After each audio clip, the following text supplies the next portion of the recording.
What's up, guys? Welcome to the Dad Edge Podcast. I'm Larry Hagner, your host and founder of this show. I'm laughing because this is like my seventh take on trying to do this intro. And so I'm just going to say today's guest's name just to get it out of the way. So his name is Stefanos Sifandos. Yes, it's almost as cool as Larry Hagner, like almost as cool. So, and hey, guess what? Today is my birthday. Yes, July 6th is my birthday. Man, I am 45 years old. I know what you're thinking. If you're catching this on YouTube, I know what you're thinking. I don't look a day over 44. So thank you very, very much. No, man, today is my birthday. To be honest, I don't make a big deal out of birthdays. They're another day. I don't like getting older. That's the thing. I just don't like it. I'm one of those dudes, man. I don't like getting older. Maybe that's why I'm getting up early every morning and doing my exercises, making sure, trying to stay young, trying to keep up with 4 kids, right? But hey, today's show is a good one. It really is. Lots of chemistry with my guest today, Stefanos. He's a good dude. He's an he is a trained educator and a relationships expert with a background in behavioral science. He's passionate about leading people closer to the highest potential and each other. His philosophy merges with Eastern and Western mythologies to promote spiritual balance and empower people to live in the life that they love. From trauma release to navigating the murky waters of modern masculinity to helping women understand the men in their lives. He helps people escape negative patterns and cultivate a positive sense of self.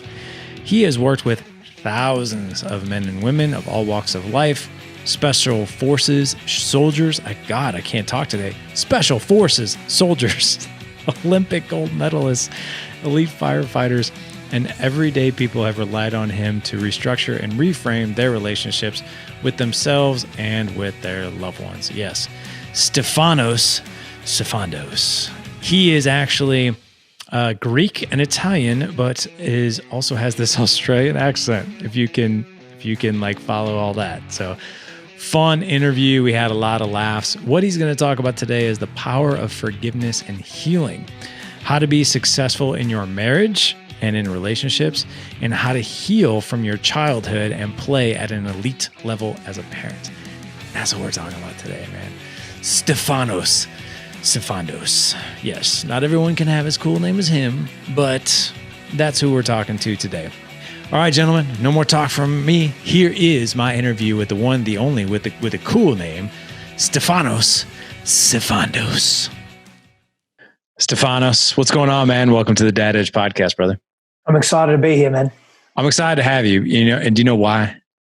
You're about to tell me, though. I am.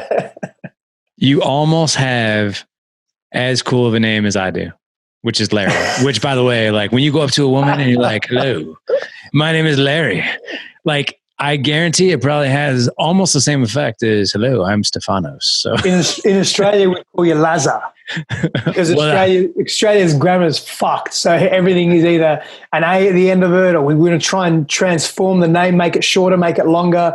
It's just you'd be called Lazar in Australia. Okay, all right, I could take that. Yeah, man. So your name, when we were introduced, it jumped like right off the screen as we were introduced. I was like, "Oh, Stefanos, that's kind of a cool name." And so I know you and I were chatting before we got started. Mm-hmm. You're half Greek, you're half Italian, and then you lived in Australia, which that's like quite a combination, my friend. Yeah. Now I live in Austin, Texas. now I'm wearing cowboy hats and I've got Remington next to me. So this is how we roll now.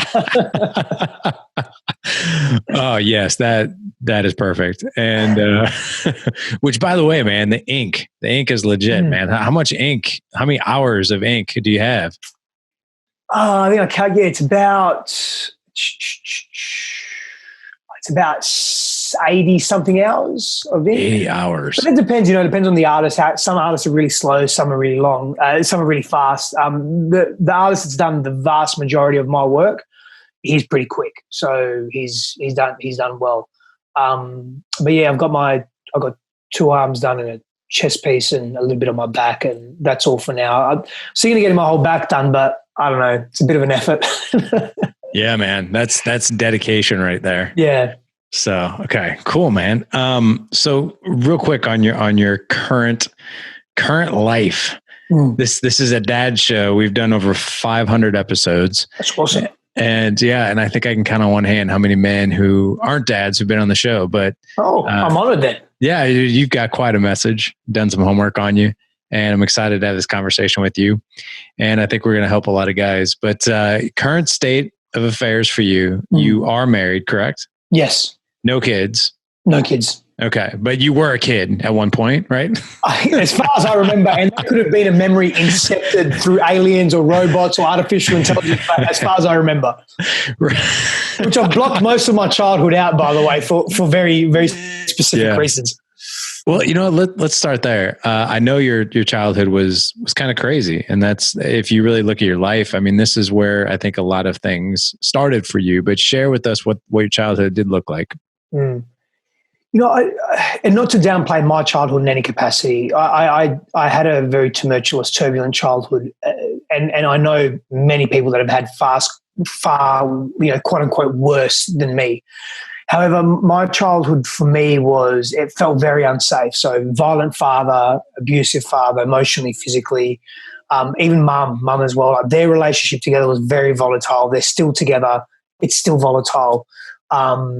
There was a lot of uncertainty in my childhood, and a lot of judgment, a lot of control, a lot of pressure to be someone that I either did want to be but didn't know how to be, didn't have much guidance. Dad wasn't around much, and when he was just fucking hectic. He was very, very turbulent in his behavior and very reactive as a man, unreliable, very difficult to be around, very moody. At the same time, and this was part of the conflict and the turbulence, had a really massive heart.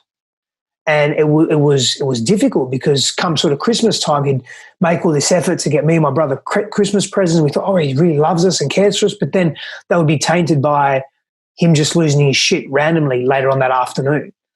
And it was constantly walking. We have a saying in Australia, I'm not sure if it's him, but walking on eggshells, like that's what it felt like, for the vast majority of my life, my childhood, should I say, vast majority of my childhood. And so that was challenging times, particularly then. I've done a lot of deep work around that, a lot of healing, moving through.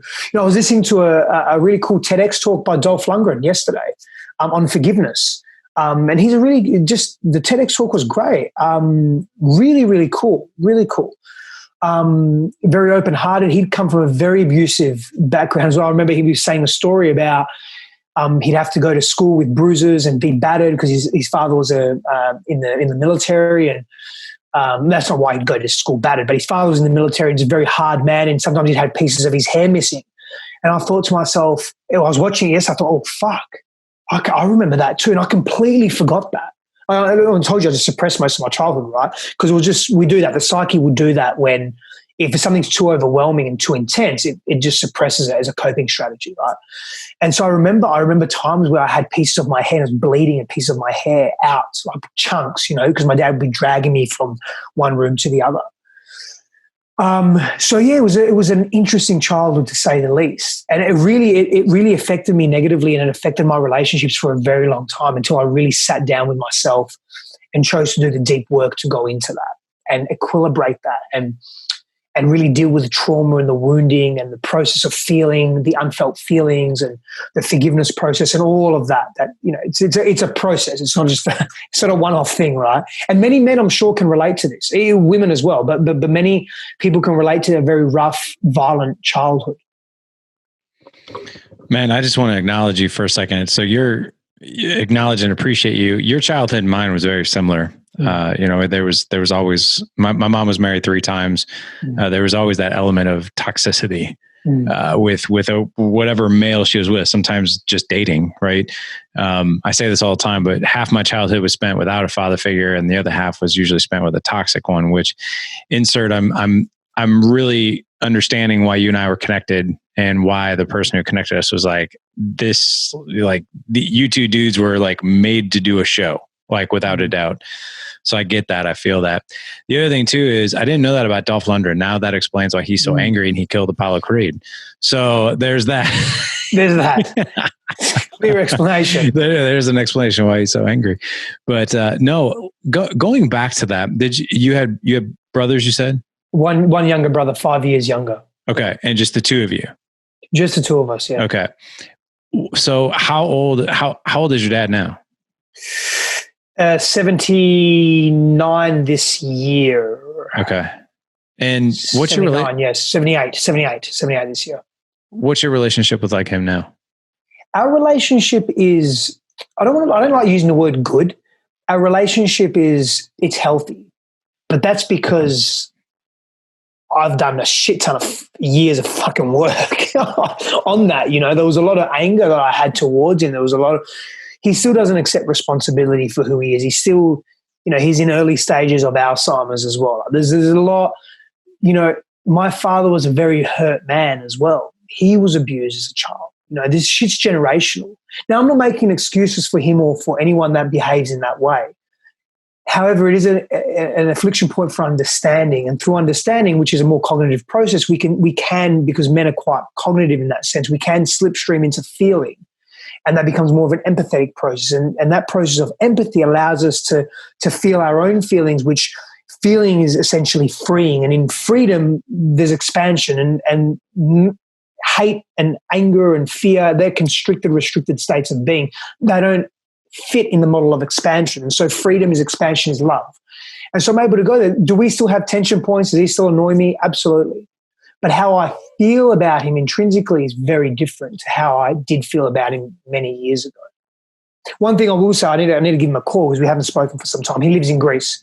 So him and my mother live in Greece. I live in the US, and I haven't spoken to him for a couple of months. So I need to really touch base with him. That's just a reminder of, you know, life gets busy, et cetera, et cetera. But I'd like to hear from him and see how he is. He's also been unwell. He's had cancer twice, and he's got some heart issues now. He's got some weight issues. He hasn't looked after himself emotionally and physically over the years.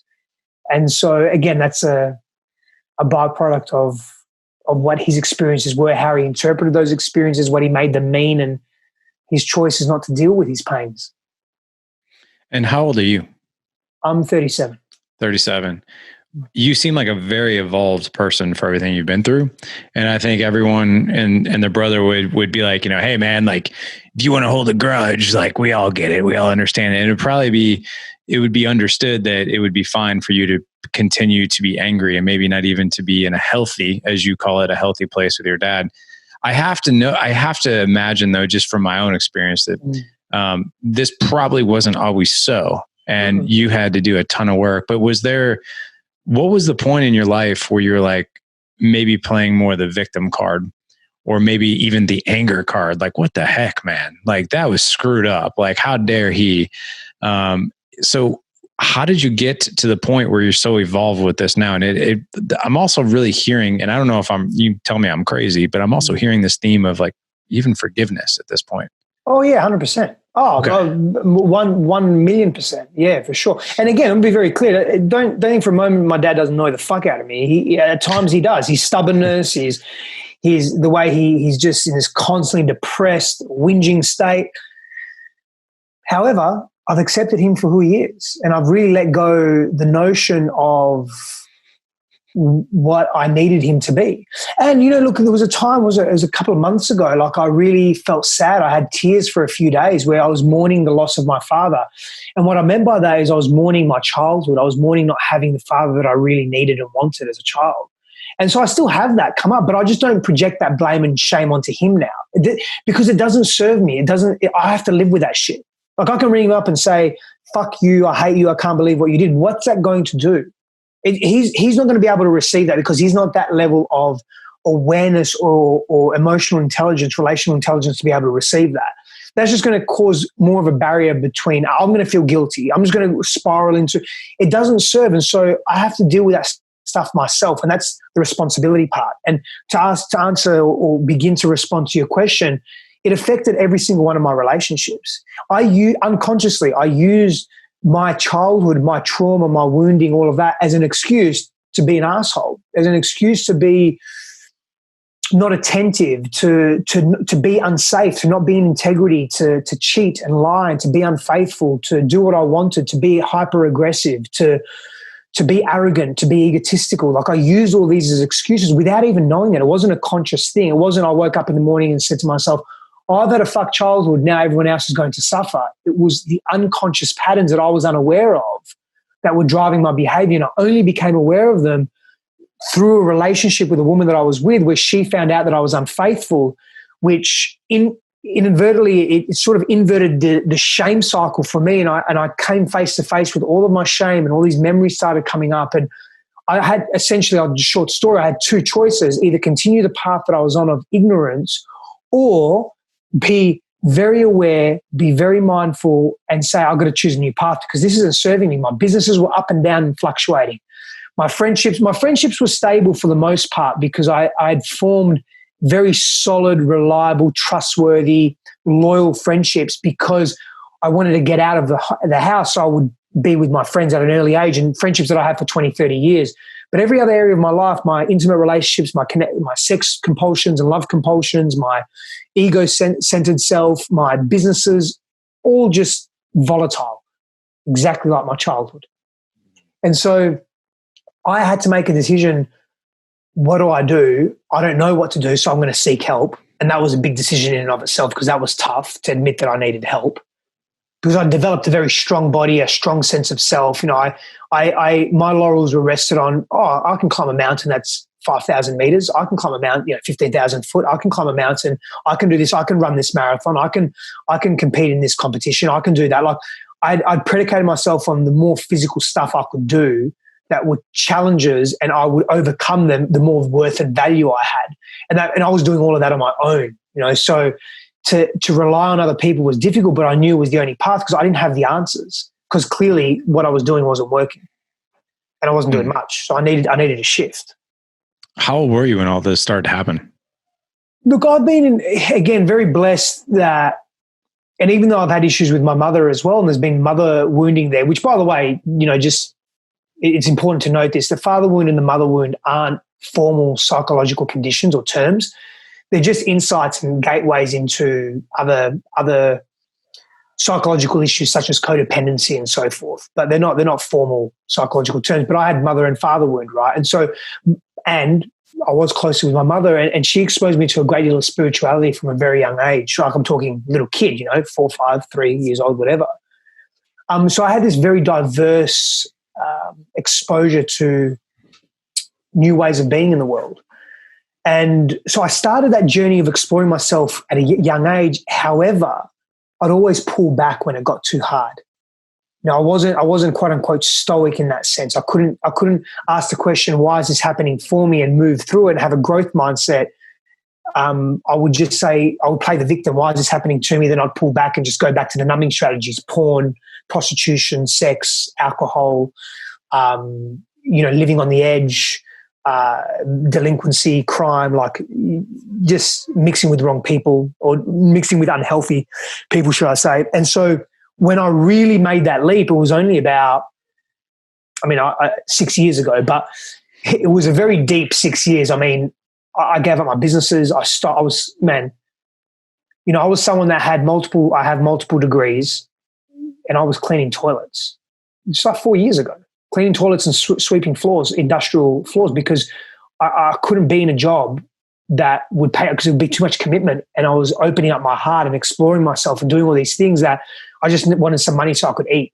And so I was doing things like that, which was very humbling for me as well.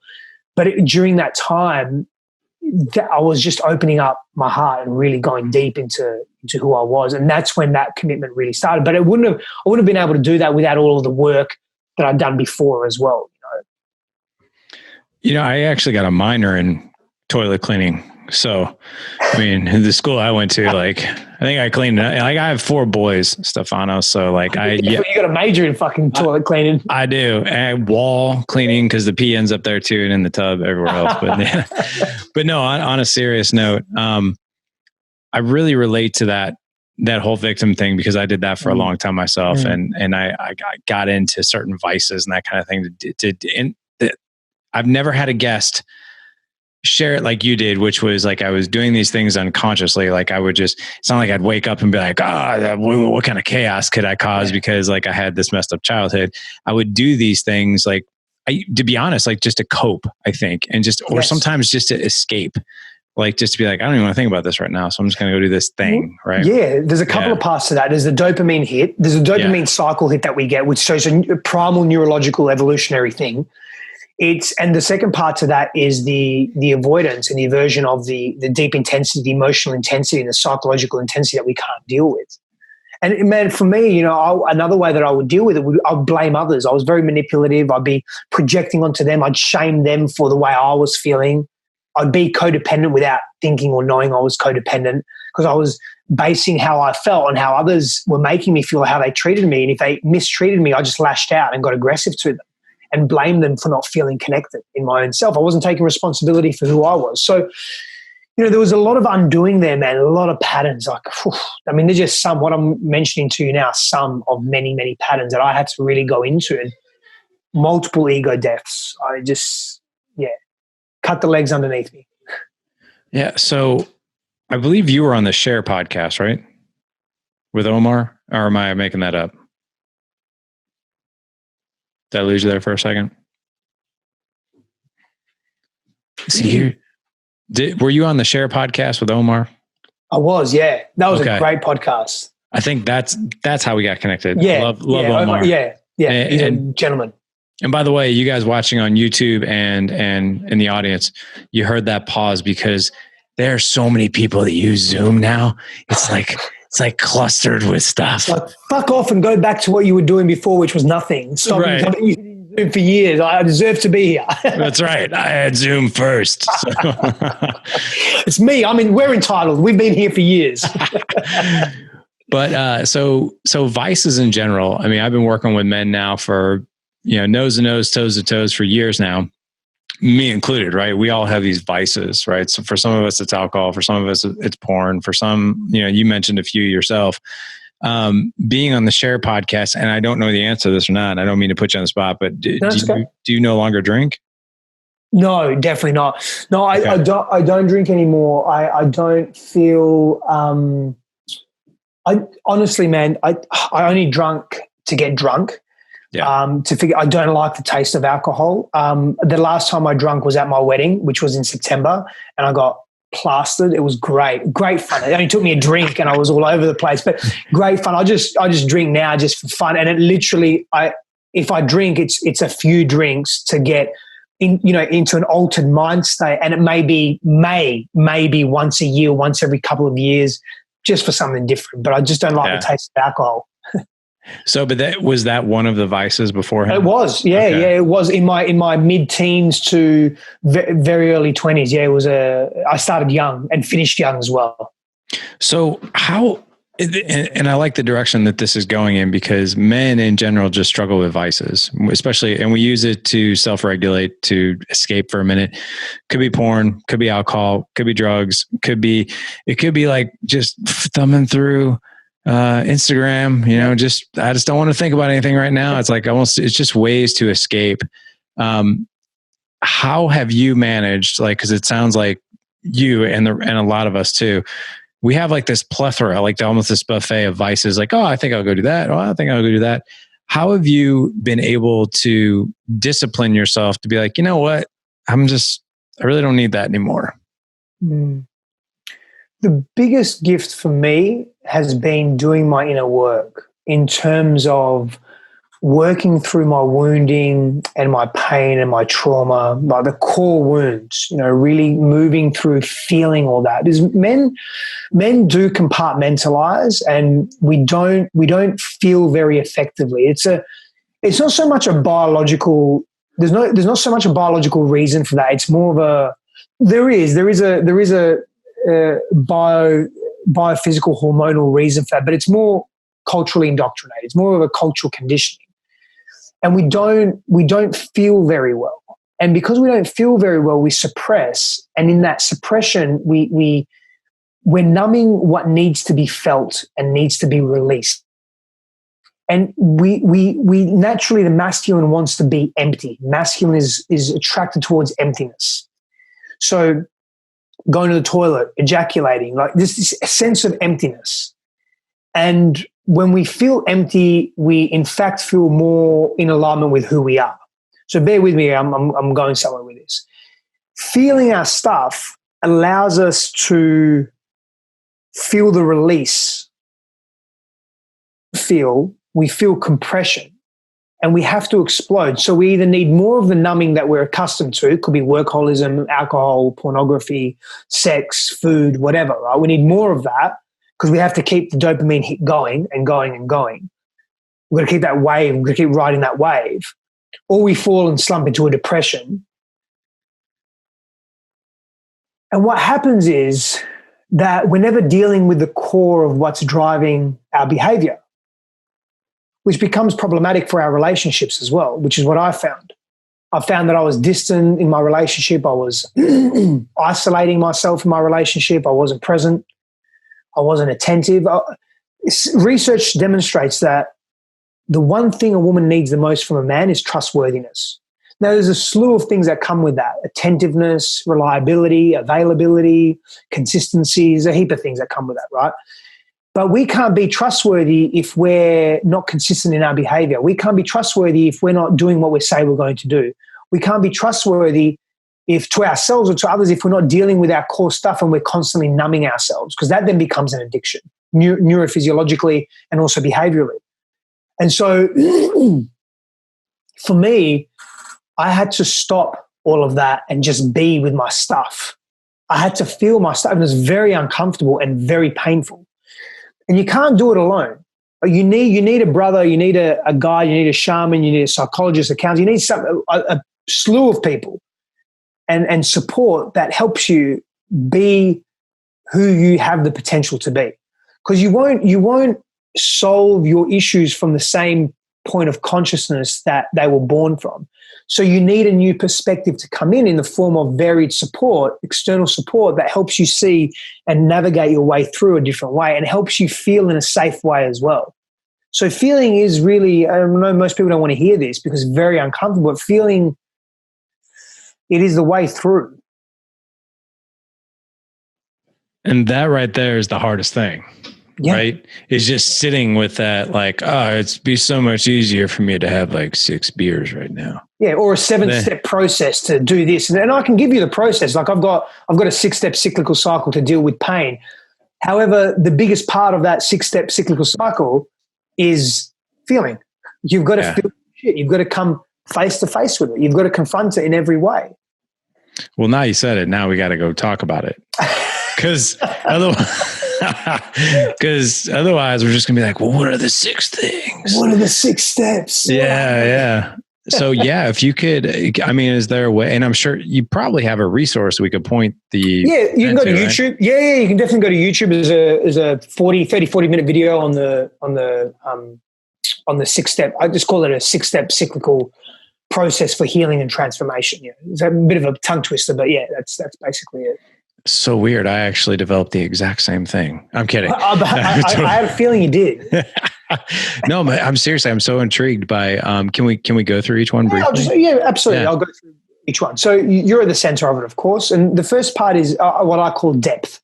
So you've got to go to the depth of feeling your stuff. Now we can only go so far. We only have so much capacity. Our elastic band will only stretch so much. Now everybody's elastic band is different. Someone's elastic band, they have a tolerance for pain and resilience, and they have a mental toughness that can stretch a mile. And someone else's elastic band's only a few centimeters or a few inches. Whatever it is, you've got to honor where your elastic band is. In other words, don't go too deep, too quick, too hard, because you'll lose yourself and you'll end up literally developing a psychopathy or a psychosis, a schizophrenia or a personality disorder. So you can't be in the depth of a feeling too much. That's why you need support to help pull you out. So support is something that really is a must through all of this. The next step is grounding. After you've felt you've gone enough, you've got to pull yourself back out. Okay, that's enough for today, or enough for this week, or enough for this moment. You want to ground. Grounding looks like eating good food, putting your feet in the sand, going for a swim in the ocean, getting to a park, being in nature. Just ground, be in nature basically. Then you want to go for some release. Now, the release looks like you want to journal is a good way to do it, or talking to a recorder, but you want to get it out of your head, get it out of your mind, because we don't want to keep that shit floating around there, because we're just going to keep thinking about it and creating stories about it and layering meaning upon meaning that isn't even accurate. After you've gone through a process of maybe journaling, you want some reprieve. Now, reprieve is self-care. Self-care could look like going for a walk. Self-care could look like watching something funny on YouTube. Self-care could look like having a bath, getting a massage, something healthy, a healthy practice that isn't quote unquote part of your addictions and isn't something that's in its extreme. So you got to be careful with reprieve. Like when we're talking about bringing pleasure into your world, saying, well, I'm going to go masturbate and watch pornography because that's pleasurable. It is, but that's also not a healthy practice, right? For various reasons. After you reprieve, you have a process of introspection. So after you've created space in your body, because the reprieve is creating space and expansion in your body to ultimately, because it's a cyclical thing, right? To go back to depth. We're nearly at depth. So the introspection is just you being in stillness and silence, because men need to be in more stillness and silence. We're too busy. We're too busy with bullshit. We're too distracted. And we need to just deal with who we are. Come face to face with our shame, our guilt, our joy, our power, our lack of, our fears. Like, just be introspective. And then after that, the last step is social. I call social. And that means being with friends, being with loved ones, receiving intimacy, being seen for who you are, being understood, appreciated, respected. These are fundamental things that humans need, particularly appreciation and respect. For men is very important. And then once you feel full, your tank is full, guess what? You're going back to the depth again, however you do that. It could be your next psych session. It could be a meditation that you go into. It could be a plant medicine journey. Again, I caution that, of course. It could be a shadow walking or shadow work that you're doing, because essentially a lot of this is about shadow work, dealing with our shadows, those unwanted, unseen parts of us that we repress, that we think society hates or shames us for, and that we just forget about, but really keep influencing and impacting who we are. So that's the 6-step cyclical process. And I fell across it because I just started doing this during my darkest times of suicide, feeling suicidal and feeling deeply depressed. And I just naturally did it. And then being in the space that I'm in, how I serve in the world, my career and so forth, I actually gave it structure. I thought, wow, if this can help me, maybe this can help others. Do you think that introspection part is the hardest? Like getting rid of like when you talked about the busyness, like I feel like just humans in general, well, if I can go do this thing and insert whatever it is. Like you can drink, you can go eat, you can go just do your emails. You can do like these mindless, busy type work stuff just so I don't have to sit with myself. Because that's uncomfortable stuff. It's very uncomfortable not slowing down. Yeah. And do you think it's uncomfortable because we judge ourselves? Like we're pretty tough on ourselves. It's uncomfortable because we judge ourselves. It's uncomfortable because we have a fear of who am I if I'm not doing, if I'm not busy. We're addicted to hyper productivity. We're addicted to our status and our material possessions. We're addicted to accelerating our career paths. We're addicted to titles. We're addicted to how we are seen. It's a systemic byproduct of our society. And so doing inherently isn't wrong. Doing is a strong masculine energetic that's required in order to live in this world. However, socioculturally, socioeconomically, and it's very evident in what we're experiencing today, what we experienced in 2008, what we experienced in the 90s, what we experienced in the early 80s, is we're too addicted to it. And systemically, there's flaws in this. And we're extreme in the behavior around this because we're so attached to these titles, this status, this, if I'm not being productive, then who and what am I? That it's scary to not be that, because then who am I? Losing your identity is it can be just as confronting as, I don't know, you insert whatever major fear you have. So going through this whole process, did this really shed some light on who you are as a person? Like strip away like all this stuff and this is who I am? Yeah, it did. It stripped away a lot of me, and that was very confronting and very scary. So talk to me about that. That's what I was hoping you'd say. Because I'm sure once you're confronted with that, you're like, there's probably some relief, like, oh, okay, there's some good here. There's some things, but there's also like, ooh, that's not very good. So how do you deal with that? And especially men in general, man, we are so self-critical of ourselves. Like we beat ourselves up senselessly, like internally. Like sometimes when no one else is listening, like we'll beat ourselves up pretty good all the time. Yeah. In fact, I did it yesterday. I had a few moments where I felt a lot of shame, and then I got fucking angry at myself for feeling the shame, and I went into a spiral and a cycle. I'm not. Yeah, I have a lot of awareness, and I've moved through a lot of shit, but I'm fucking human. So are you. We all are.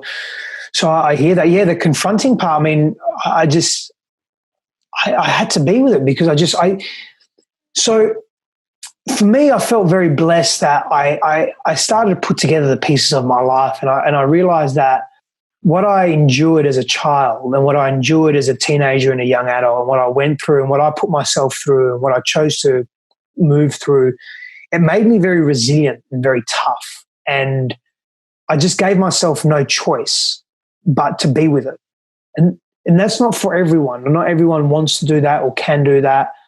And there are times when I can't do that either, where it's just too overwhelming. I just can't do it, and I don't want to do it. Maybe it's less can't and don't want to because it just feels too confronting. But man, I'd hit rock bottom. I had my balls and my face scraped across rock bottom so many times that I just didn't give myself a choice. Like I couldn't go back to how I was because it just felt so out of integrity. And so I just sat with the stuff, and I cried a lot. I screamed a lot. I released a lot of anger, days, hours, every day. I couldn't speak. My voice was gone because of crying and the screaming, like the pain that was being released. And I didn't think it would ever end. And I also had support. I could ring someone and say, look, I feel like I'm dying. Is this normal? Like, do I keep going? What do I do? I would put on a weight vest and I would walk for fucking 6 hours just to clear the mind and be with nature. Like I went to extremes because that's all I knew. That's all I thought I knew. And it helped me. Now, I don't necessarily advocate that everyone goes to extremes, but guess what? You're going to have to fucking endure some hardship. And that's okay. That there's growth in that challenge. And you will come through it and come out of it a far more proficient human being. I can only imagine. And so talk to me about how you have evolved. You're married now. Talk to me about Stefanos when he was going through this process, or maybe pre-process, and how has that man evolved now as far as what you've learned and what you take with you to this pretty incredible marriage that you have? Well, I carry clarity and integrity. I know who I am. And there are times where I doubt myself, and there are times where I slip into old patterns around shame and guilt, and not because I'm doing anything, just because I'm working through older stuff, layers, that I've been privileged enough to look at because of the stuff that I've done before, the deep work that I've done before. But I bring essentially clarity. I don't have doubt about my path. Ultimately, like an overarching doubt. I don't have that. I bring integrity. Like I say I'm going to do something, I'll do it. If I speak my truth, I don't hide anymore in the shadows. If I have a thought that's being persistent, I'll share that. If it needs to be shared because it's relative to my wife, I'll share that with her. I won't hold back. I won't lie and pretend because I'm worried that she's going to be upset, or what is she going to think of me? I care less about what people think and more about speaking my truth from a non-malice place. Like I don't want to intentionally hurt anyone. It's not about that. But hey, this is my truth. I learned though, hiding myself. And when a woman would ask me, hey, are you happy to be in a relationship with me in a monogamous way? I would say, yeah. But that wasn't my truth. And what would have served her better would say, hey, I'm a clusterfuck of emotions right now, or I'm really inconsistent and I'm not really healthy right now, and I want to have sex with lots of different women. If that's okay with you, great. But if not, that's cool too. I wasn't in that place. I didn't have that level of courage. I didn't have that level of self-connection and self-awareness. So I've changed a lot in the sense that I just want to speak my truth now from a place of not hurting people, but letting them know who I am and what they're working with and dealing with so that they can make very authentic decisions. And I'm less attached and less afraid of outcomes. Or what if I do this and my wife leaves me? Then, of course, I'm going to be sad. I'm going to have emotions, but I'm not. I know my own self-worth. I know what I'm value. I know what my values. I know what my worth is, and that's not an arrogance thing or an ego thing. That is, this is who I am. I'm really in my authentic power, and I can't force someone to be happy with me. And I can't make other people happy. Yeah, I'm so glad you went there as well. I know one of your expertise and one of the things you like talking about the most are these relationship dynamics and how to have a successful relationship with either with a significant other. What do you think most of us are missing when it comes to successful marriages, successful relationships, the intimacy that we want, the communication that we want, the teamwork that we want, the friendship that we want, like the whole 9 yards with the women in our lives? Well, it's imperative. I mentioned this before. It's imperative that men are trustworthy. And so, if you want what you want from your woman, and what a woman wants is that trustworthiness, and what men want essentially is they want to not. And this is clinical research, by the way. This isn't anecdotal. This is clinical research. What men want is to not fight, but not have arguments with their partners, and sex. In the form, but that's how they feel intimate. When you start peeling back what sex means, yes, it's the primal act of sex, but it's more being seen, being appreciated, being understood, being acknowledged, being respected. Like that's what the sex does, and the fighting also does that as well, because if you're not fighting, then there's a resonance there, there's a harmony there. And that's what men want. And so if you want that as a man, you need to be trustworthy to the woman that you're with. And again, that comes in how available are you? When you're communicating with her, are you face-to-face with her, or are you side-on to her? Physiologically we're talking about, because primarily from an evolutionary perspective, you were side-to-side with your brothers when you were hunting, with the men in your life. You weren't that with your woman. When you're with your woman, you need to be intimate. You need to be face-to-face, front. And so are you doing that? Are you available in terms of the time, or are you on your phone when she's speaking to you? Are you trying to fix her or solve her problems when she's coming to you with pain? She just wants to share. That's her way of becoming intimate. She doesn't want you to fix it, but we go to fixing it because we suppress our emotions. And so our go-to strategy is to suppress that or fix that or get rid of it or move it on. Fix it. Efficiency. Let's go. Proficiency. So how are you showing up? How reliable are you? Are you saying something then doing it? Are you caring and sincere in your words and your actions?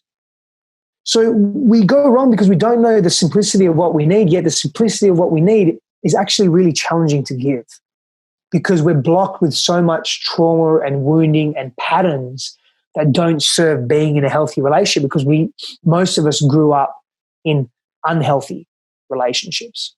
And we're mimicking that as adults, because as adults, what we're looking to do is recreate our primary caregiver relationships so that we can heal those wounds. Have you ever read the book No More Mr. Nice Guy? I want to say no. I was wondering if I have it here. I have it right here. Yeah, Glover. Yeah, I haven't read this one yet. Yep, I got it right here. Yeah, I knew it was familiar. Yeah. So the reason I ask you about that book is because I see that being a really common theme with men in relationships. And first of all, I just want to acknowledge and reflect on a couple of things you said.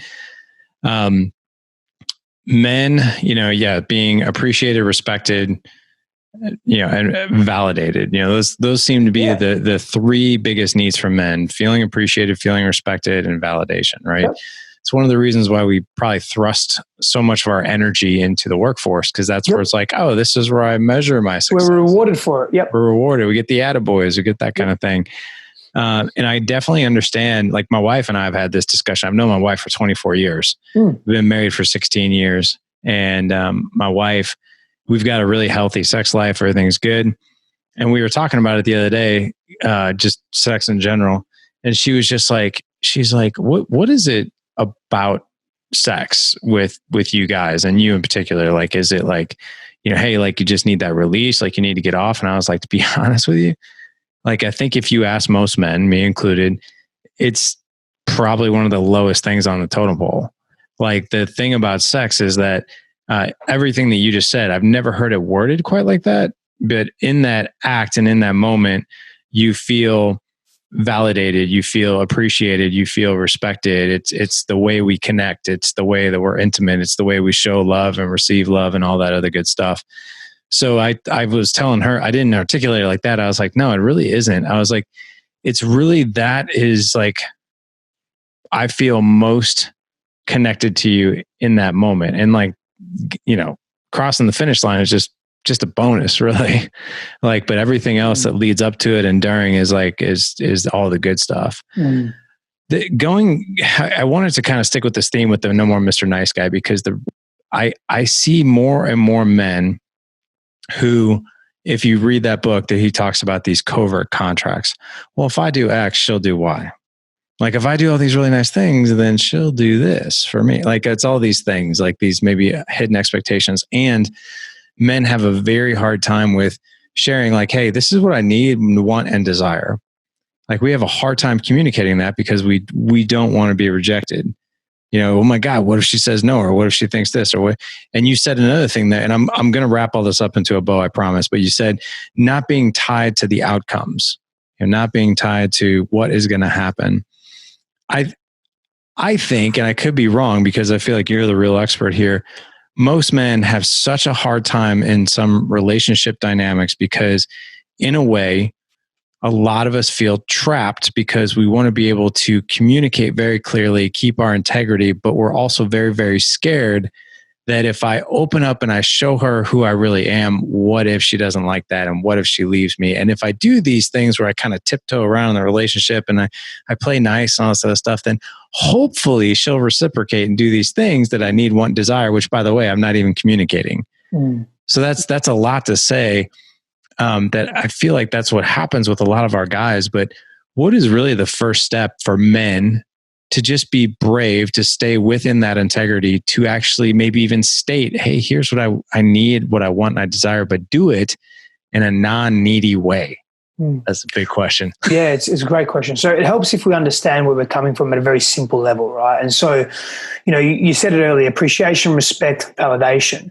This links into these core fears that men have. They're human fears, but particularly men: rejection, abandonment, and humiliation.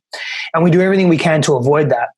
And so if we think or believe for a moment that how we show up and how we present is going to have us feeling rejected, abandoned, and humiliated, then we're not going to do it. So we're going to continue to hide. So we're not in integrity. So we're not giving the woman what she needs. So we continue this vicious cycle of she needs transparency, she needs trustworthiness, but we're not showing up fully and speaking our truth because we're also attached to, well, I have to have a good outcome with what I'm about to say. Good meaning that it's favorable for me. Like, I feel good. I don't feel rejected. I don't feel abandoned. I don't feel lost. I don't feel threatened or let go. And we're so attached to completion energy because masculine is very much in completion. There's evolutionary reasons for that and cultural reasons for that. But we are in this completion energy always. And so if we feel that we can't complete in a favorable way, we won't go there. Bypassing that comes back down to what I said earlier. We've got to do our inner childhood work. We've got to do our inner trauma work. Again, get support, find a shaman, a spiritual guide, a psychologist, a counselor, psychiatrist, whatever it is, a brotherhood, a men's group. Find support where you can work through some of your pains and some of the stuff that is difficult for you, because that will help you build confidence. Now, confidence is a gate, an open door towards deepening your self-worth. Working on your inner childhood trauma and your pains and all that stuff that you've experienced, that you've suppressed, that you haven't dealt with, that helps you heighten your self-worth, your self-esteem, your I'm worthy, I'm enough. And when you believe that you're enough and you're worthy, not from an arrogant place, that you're better than everybody else and that everybody else is beneath you, but rather from a place of, I really trust in who I am, I believe in my value, all of a sudden you're less attached to an outcome of how someone sees you or perceives you. And you can speak your truth, and you can speak your truth from a place of empowerment. And that's all everyone ever wants, man. People just want truth. I don't want to be friends with someone. I don't want someone in my life that's lying. Can't trust them. At a primal level, that's not going to work for me. And at a platonic friendship level, even just a love, an interaction, exchange of love, that's not going to work either. So we don't want that. We're not wired for that. We're wired to trust each other. Well, we're wired for a couple of different things. That's another conversation. But, there's the opportunity is to deepen our connection to our own selves. It's very seldom about the other person. It's more about us. So we've got to cultivate confidence and self-worth. And by the way, side note, confidence is very attractive to women at a hormonal, unconscious biological level, but also at a just very overt, a confident man. That's very fucking attractive. Yeah. I think that's what a lot of us struggle with the most. It's kind of like it's like best kept secret, right? Is how we see ourselves. I'm glad you hit upon this, because as we wrap up, I'd like to finish with that. How might we improve our confidence level? How do we even get started with that? Yeah, I would recommend lifting weights, and I'm being dead serious when I say that.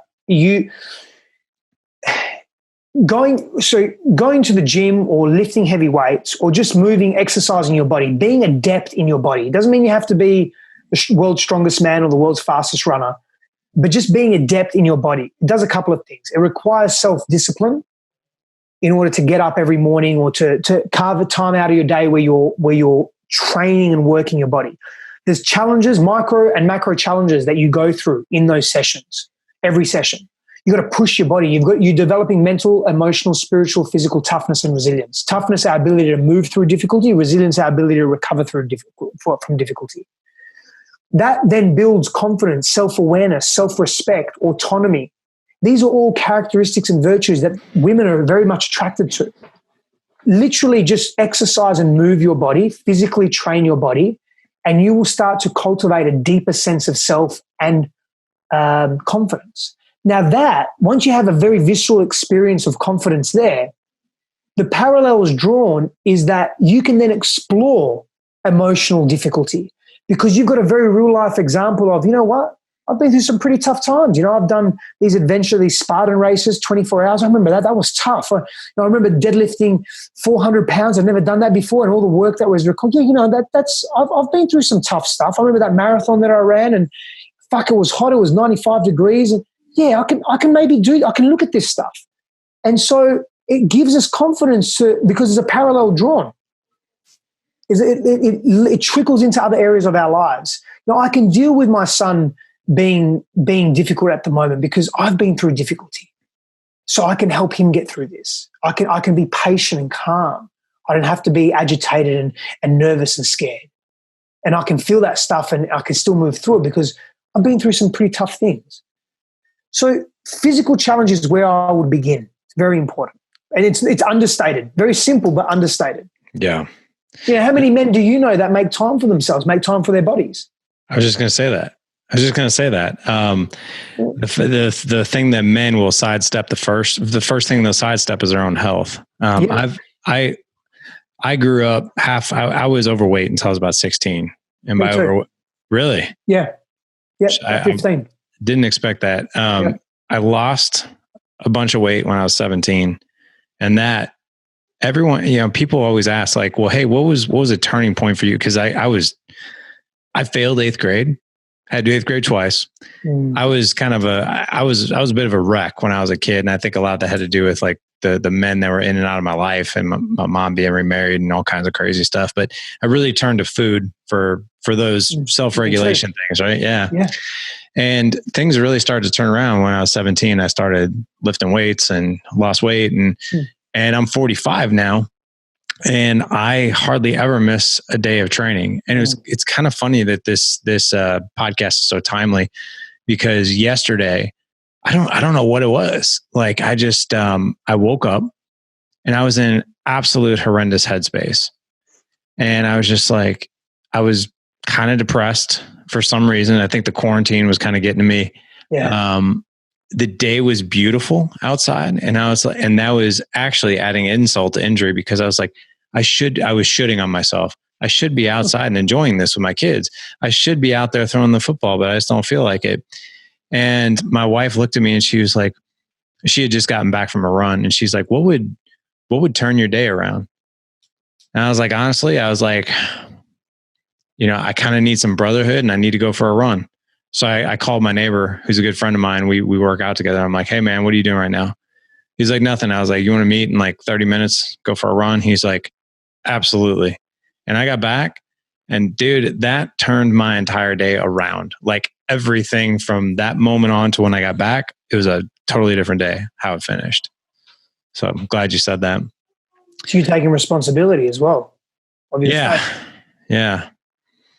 I mean, I was going to go like, hold up a convenience store and, sniff some cocaine and shoot somebody, to get, for some vices that I have, but I didn't do that. I went for a run instead. Yeah. I want to make sure we point the audience in some direction for you. Where can men find the work that you do? I know that you work with men in general, but you've got all kinds of resources, even free resources. Yeah. So you'll be able to find most of them all of them really on my website, stephanossafandos.com, or my social media handles at stephanossafandos. And you'll find there's so much information there. That's awesome, man. Well, hey, audience, you don't have to worry about spelling that because I'll have don't try to spell it. I'll have all his links in the show notes, so not to worry about that. And by the way, when this show releases, it will be my 45th birthday. This is our show on July 6th. So nice. This actually releases on my birthday. But guys, all you have to do is go to gooddadproject.com/273. We'll have all kinds of resources in there for you, as well as Stefanos's resources, all of his social media. If you want to contact him, get in touch with him. But hey, man, thank you so much for coming on. I can definitely understand why people wanted us to meet. It wasn't not only Omar who connected us, but I heard like after he did, like 3 other people were like, hey man, have you heard of Stefanos? Like he's got to come on your show. Like he's made for it. And I'm glad he did. So thanks for coming on. I'm glad I'm here, brother. And thank you so much for having me. I really appreciate it. You bet. Gentlemen, again, for the links for this show, gooddadproject.com/273. Go out, live life on purpose, and above all else, live legendary. Take care.